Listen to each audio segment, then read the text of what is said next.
कोल्हापुरातील नवीन राजवाडा इथं श्रीमंत शाहू महाराज छत्रपती यांची कोल्हापूर जिल्हा माजी सैनिक असोसिएशनच्या माजी सैनिकांनी भेट घेतली।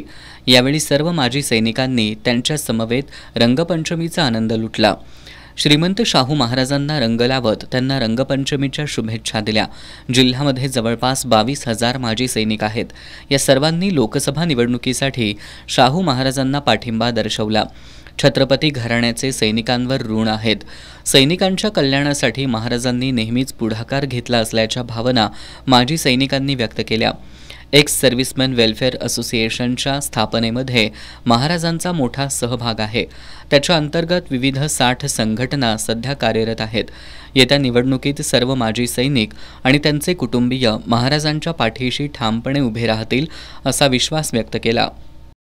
तर 1984ला आम्ही 7 बाराचा उतार आणला होता, तो 25 एकर होता, तरी पण त्यातले 17 एकर आम्हाला मिळाली। हे आनंद मी सर्व सैनिकांच्या वतीने आपले धन्यवाद मानतो। आणि ज्या ज्या प्रत्येक 18,000 आपण रिटायर्ड सैनिक आहोत, 4,000 जे अगदी ताबडतोब इमिजिएटली आर्मीमधनं ऑन द स्पॉट रिटायर झालेले, असे 20,000 ते 22,000 आमचे फॅमिलीज वगैरे, आम्ही 1 लाखाच्या संख्येने जवळजवळ आहोत। या सगळ्यांच्या त्या हृदयामध्ये महाराजांचं नाव कोरलेलं आहे आणि आम्ही कधीही विसरणार नाही। आम्ही कोणत्याही परिस्थितीत त्यांना विसरू शकत नाही। श्रीमंत शाहू महाराज छत्रपती यांनी सर्व माजी सैनिकांना रंगपंचमीच्या शुभेच्छा दिल्या।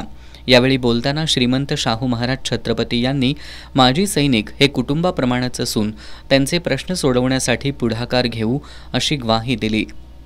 हे एक कुटुंबच आहे असं म्हणतात तर चुकीचं होणार नाही।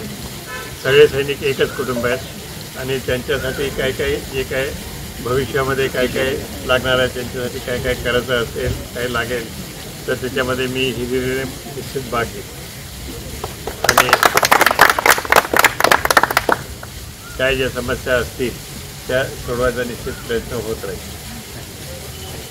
याप्रसंगी कोल्हापूर जिल्हा माजी सैनिक असोसिएशनचे अध्यक्ष लक्ष्मीकांत हांडे, सचिव BG पाटील, NN पाटील, शशिकांत साळुंखे, रत्नाकर तिराळे यांच्यासह जिल्ह्यातील माजी सैनिक उपस्थित होते।